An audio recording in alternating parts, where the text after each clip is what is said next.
കൊച്ചിയിലെ ഒരു ഏതപ്പെട്ട കടയിൽ ചെന്ന് കയറിയപ്പോൾ അവിടെ കയറി ഒരു ചായയും കുടിച്ചൊരു മസാല ദോശയും കഴിച്ചിറങ്ങാമെന്ന് വിചാരിച്ചു. മസാല ദോശ കഴിക്കുന്ന തന്നെ ചായ കുടിക്കാനായിരുന്നു.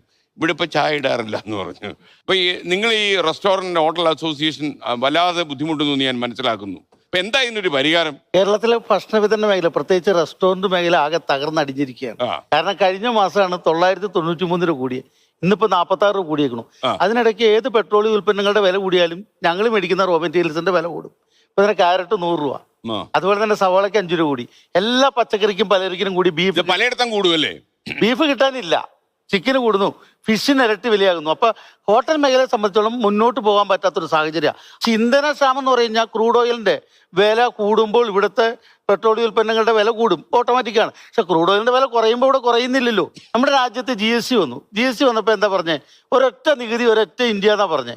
പക്ഷെ എന്തുകൊണ്ടാണ് ഇത്രയും അത്യാവശ്യ വസ്തു നമ്മുടെ ജനസമൂഹത്തെ സംബന്ധിച്ച്